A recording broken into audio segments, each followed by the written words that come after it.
আসসালামু আলাইকুম রহমতুল্লাহি অবরকাতু। প্রিয় ভালোবাসার মানুষ সকল, দেশ এবং দেশের বাইরে যে যেখান থেকে আজকের এই গুরুত্বপূর্ণ প্রতিবেদন দেখার জন্য ভিডিওতে ক্লিক করছেন, সকলকে জানাচ্ছি আন্তরিক শুভেচ্ছা এবং অভিনন্দন। প্রিয় দর্শক মণ্ডলী, আজকের ভিডিওতে আমরা মোটামুটি 3টা প্রতিবেদন কাভার করার চেষ্টা করব। প্রথমত, ধানের শীষ আর দাড়িপাল্লার মধ্যেই বেছে নিতে হবে, এমনটা আসলে মির্জা ফখরুল ইসলাম আলমগীর কেন বললেন? তাহলে কি আর অন্য কোনো দলকে তারা দল মনে করতেছে না, নাকি অন্য কিছু? এবং সেই সাথে আপনারা জানেন যে জুলাই সনদ এবং গণভোট নিয়ে একটা ঐক্যমত করার জন্য সরকার 7 দিন সময় দিয়েছিল, সেই সময় শেষ হয়ে গেছে, কেউ ঐক্যমতে পৌঁছায় নাই। এবং জামাতের সঙ্গে আসলে আলোচনায় বসতে রাজি না বিএনপি, কিন্তু কেন? এই ব্যাপারটাও আজকে জানাবো। এবং সেই সাথে 13ই নভেম্বর ঢাকা চট্টগ্রাম মহাসড়কে ম্যাসাকারের পরিকল্পনা আওয়ামী লীগের, যে ভয়াবহ চাঞ্চল্যকর তথ্যটি ফাঁস হয়েছে, সেটা আজকের ভিডিওতে জানাবো। তো মোটামুটি 3টা প্রতিবেদন, একটু লম্বা হবে, সাথে থাকলে আসলে অনেক কিছু জানতে পারবেন। চ্যানেলে নতুন হলে একটু সাবস্ক্রাইব করবেন। প্রতিবেদনগুলো আমরা পড়ছি। বিএনপির মহাসচিব মির্জা ফখরুল ইসলাম আলমগীর তার নির্বাচনী এলাকার ভোটারদের উদ্দেশ্যে বলেন, দাড়িপাল্লা আপনারা চেনেন, দাড়িপাল্লাও এখানে নির্বাচন করছে। ধানের শীষ আর দাড়িপাল্লার মধ্যে আপনাদেরকে বেছে নিতে হবে। মানে অন্য কোনো মার্কার কথা আসলে তিনি উল্লেখ করেন নাই। এ সময় তিনি বলেন, খোঁজ নেন কারা পাকিস্তানের সঙ্গে সহযোগিতা করে দেশের মানুষ মেরেছে, গণহত্যায় সহযোগিতা করেছে।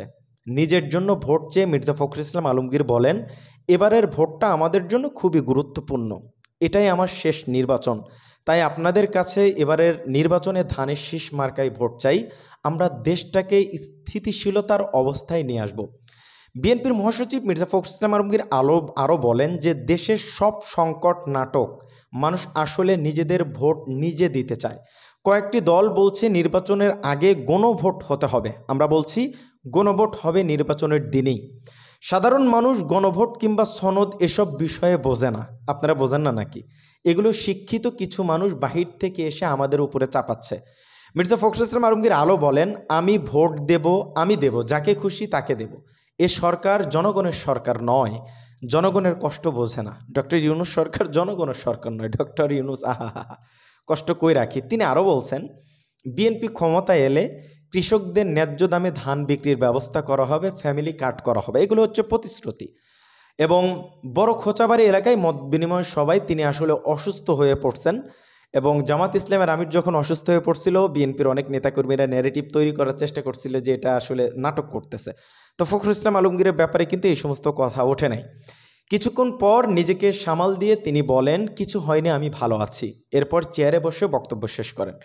তিনি বলেন যে 1991 সাল থেকে নির্বাচন করছি, কখনো হেরেছি, কখনো জিতেছি, আপনাদের ছেড়ে কখনো যায়নি। গত 15 বছর কোনো নির্বাচন করতে পারিনি, যে সরকার ছিল তারা আমাদের নির্বাচন করতে দেয়নি। গত 15 বছর কোনো নির্বাচন করতে পারিনি আমি, এবং আমাকে করতে দেওয়া হয়নি। সামনে নির্বাচন আসছে, আপনারা আমাদের লোককে ভোট দেবেন ইনশাআল্লাহ। তিনি আরও বলেন, হাসিনার মনে দরদ নাই, দরদ থাকলে দলের কর্মীদের তিনি ছাইরা যাইতেন না, দলের নেতাকর্মীদের অসহায় করে ছেড়ে পালাতেন না। তিনি আরও বলেন, 1991 সালের মুক্তিযুদ্ধে পাকিস্তানিরা আমাদের উপরে গণহত্যা চালিয়েছে, 2024 সালেও আন্দোলনে গণহত্যা হয়েছে, দুটোই গণহত্যা। এবার 24-এ শেখ হাসিনার নির্দেশে ছাত্র জনতার উপরে গুলি চালানো হয়েছে। মির্জা ফখরুল ইসলাম আলমগীর আরও বলেন যে ঠাকুরগাঁও 1 আসনে দলের মনোনীত সংসদ সদস্য প্রার্থী হিসাবে সবার কাছে ভোট চান এবং মানুষের সঙ্গে কাজ করার তিনি আসলে প্রতিশ্রুতিবদ্ধ হয়েছেন। এই তো মির্জা ফখরুল ইসলাম আলমগীরের কথা। এবার আসেন আর একটা প্রতিবেদন আমরা কাভার করি, যেখানে বলা হচ্ছে যে জামায়াতের সঙ্গে আলোচনায় বসতে রাজি না বিএনপি, কিন্তু কেন? একটু পরে শোনাচ্ছি, সাথে থাকেন। বাংলাদেশ জামায়াত ইসলামীর সহকারী secretary general HM Hamidur Rahman Azad বলেছেন, গণভোটের বিষয়ে জামায়াতের সঙ্গে বিএনপি আলোচনায় বসতে রাজি নয়। শনিবার রাজধানীর হোটেলে তিনি একটি সংবাদ সম্মেলনেও অংশগ্রহণ করে এসব কথা বলেন। তিনি বলেন যে আমরা বিএনপির মহাসচিব মির্জা ফখরুল ইসলাম আলমগীরের সঙ্গে আলোচনায় বসতে চেয়েছিলাম, তারা বলেছে আমাদের সঙ্গে আলোচনায় বসবে না। আমরা যে কোনো সময় আলোচনায় বসতে রাজি আছি, প্রয়োজনে অন্য রাজনৈতিক দলগুলোকে আলোচনায় বসতে উদ্বুদ্ধ করব। তিনি আরও বলেন, জুলাই সনদ স্বাক্ষরিত হয়েছে, কিন্তু কিভাবে বাস্তবায়ন হবে এটি স্বাক্ষরিত হয়নি। জাতীয় ঐক্যমত কমিশন যখন সরকারের কাছে সুপারিশ করলো, তখন বিরোধ তৈরি হলো। হামিদুর রহমান আজাদ বলেন, ডেমোক্রেসিতে আলোচনায় এবং রাজপথে ভয়েস রেস করা এই দুটোই চলে, আমরা তো ভায়োলেন্স করছি না। জাতীয় নির্বাচন দিন গণভোটের বিরোধিতা করে জামাতের এই নেতা বলেন, জাতীয় নির্বাচনে মানুষের ফোকাস থাকে দল প্রার্থী কেন্দ্রিক, আমাদের দেশ ভোট কেন্দ্রে দখল হয়। দুটো ভোট দিতে গেলে টাইম ম্যানেজমেন্ট হবে না, ভোট কাউন্টিং কম হবে, পরে আবার বলবে জনভোট জুলাই চার্টারের পক্ষে রায় দেয় নাই। তিনি আরও বলেন, ফ্যাসিবাদ আসলে এটা বাস্তব কথা, একদিনে মানুষ দুইটা ভোট দিতে গিয়ে মানুষ গোলক ধাঁধার মধ্যে পড়ে যাবে, এটা খারাপ না। গণভোট এবং জাতীয় নির্বাচনের ভোট দুইটার মজা তো দুই রকম, গণভোটের মজা একরকম, নির্বাচনের ভোট দেওয়ার মজা আর এক রকম। তো এই দুই মজাকে একসাথে করা আসলে কতটা যৌক্তিক আমার বুঝে আসতেছে না। জামাত ইসলাম বসতে চায়, বিএনপি কেন বসতেছে না এটাও আমার বুঝে আসে না। আচ্ছা, আরও একটা প্রতিবেদন কাভার করছি যে 13 নভেম্বর ঢাকা চট্টগ্রাম মহাসাগরে ম্যাসাকারের পরিকল্পনা আওয়ামী লীগের, কি বলা হচ্ছে একটু শোনাই। এটা এগুলো আজকের প্রতিবেদন।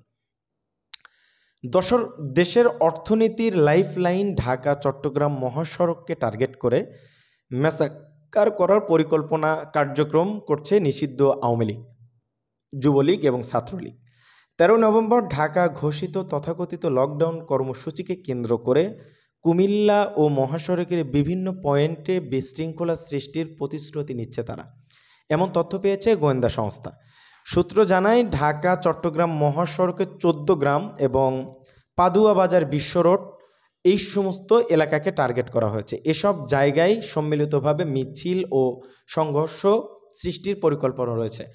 গোয়েন্দা রিপোর্টে বলা হয়েছে, স্বৈরাচার শেখ হাসিনার বিচার ও আসন্ন নির্বাচনের প্রেক্ষাপট ত্রিপুরা সীমান্ত দিয়ে অস্ত্র এবং মাদক ঢোকানো হচ্ছে আওয়ামী লীগ সম্পৃক্ত একটি সিন্ডিকেটের মাধ্যমে। বিজিবির সম্প্রতি অভিযানে মাদকের সঙ্গে অস্ত্র উদ্ঘাটনের ঘটনাও ঘটেছে, যা নিরাপত্তা সংস্থাগুলোর কাছে নতুন উদ্বেগের কারণ। এবং বিজিবি অধিনায়কের ভাষ্য, এই প্রথম মাদকের সঙ্গে অস্ত্র ঢুকছে বাংলাদেশে, এটা খুবই চিন্তার একটি বিষয়। আমাদের গোয়েন্দা সূত্র বলছে, দেশে অরাজকতা করার জন্যই মাদকের সঙ্গে অস্ত্র পাঠাচ্ছে একটি সিন্ডিকেট। সম্প্রতি ঝটিকা মিছিল থেকে কয়েকজন আওয়ামী লীগ নেতাকে গ্রেফতার করলেই চাঞ্চল্যকর তথ্য আসলে সামনে উঠে আসছে। গত 6 মাসে 10 বারের মতো ঢাকা চট্টগ্রাম মহাসড়কে ঝটিকা মিছিল করিয়েছে দক্ষিণ জেলা ছাত্রলীগের সভাপতি মিনহাদুল হাসান রাফি ও সাধারণ সম্পাদক ইসরাফিল পিয়াস। পুলিশ রাফিকে গ্রেফতার করলেও ধরাছোঁয়ার বাইরে রয়েছেন ইসরাফিল পিয়াস। তার বাবা কুমিল্লা বুড়িচং উপজেলা মোকাম ইউনিয়ন যুবলীগের সভাপতি মাসুদ ঢাকা চট্টগ্রাম মহাসড়কে নিষিদ্ধ ছাত্রলীগের ঝটিকা মিছিল করার জন্য সহায়তা করছে বলেও তথ্য পাওয়া গেছে। কুমিল্লার দাউদকান্দি, মানে অনেক জায়গায়, মানে আপনাদের কি বলবো, ঢাকা চট্টগ্রাম মহাসড়ক হচ্ছে মেন টার্গেট। এবং একটা জিনিস যে গত বছর আওয়ামী লীগ সরকারের পতনের পর ছাত্রলীগ যুবলীগ আওয়ামী লীগের ক্যাডাররা বেশিরভাগ কিন্তু তারা পালাইছে এবং আশ্রয় হিসেবে তারা ত্রিপুরাকে বেছে নিয়েছে। আসলে তাদের অনেকেই অনলাইনে অন্তর্বর্তী সরকারের বিরুদ্ধে কিন্তু অপপ্রচার চালাতে কিন্তু তারা সক্রিয়। এবং সেই সাথে প্রতিবেদনটা অনেক লম্বা, আমরা একটু শেষে থেকে আপনাদেরকে শোনাচ্ছি যে কুমিল্লার পুলিশ সুপার মোহাম্মদ নজির আহমেদ খান আমার দেশকে বলছেন যে 11 থেকে 13 নভেম্বরের মধ্যে নাশকতার আশঙ্কা রয়েছে, এজন্য আমরা সর্বোচ্চ সতর্কতায় আছি। গত সপ্তাহে কয়েকজন ছাত্রলীগ যুবলীগ নেতাকে গ্রেফতার করা হয়েছে, এখানে বেশিরভাগই ভাড়াটিয়া লোক, নিম্ন আয়ের মানুষ। তাদের টাকা দিয়ে মিছিল করানো হচ্ছে, 1 মিনিটের মিছিল করে ফেসবুকে ছবি দিলেই তাদের টাকা দেওয়া হয়। তিনি আরও বলেন, প্রাথমিক তদন্তে দেখা গেছে কুমিল্লা সদর আসনের সাবেক এমপি বাহার ও উত্তর জেলার রওশন আলী মাস্টারের নামে এক আওয়ামী লীগ নেতা এসব কার্যক্রমে অর্থায়ন করছেন। দিনমজুর মানুষদেরকে এইভাবে খাটাতে হইবে? তারা তো আসলে কিছু টাকার জন্য এটা করে, তাদের তো দিনপাত চলে না, এই জন্য তারা এরকম করে। আওয়ামী লীগ এই সুযোগটাই নিচ্ছে। কি আর বলব, মানুষ কত নিচে নামে। তো যাই হোক, আজকের ভিডিও এ পর্যন্তই। ভালো থাকেন সবাই, সুস্থ থাকেন। আসসালামু আলাইকুম রহমতুল্লাহি ওয়া বারাকাতুহু।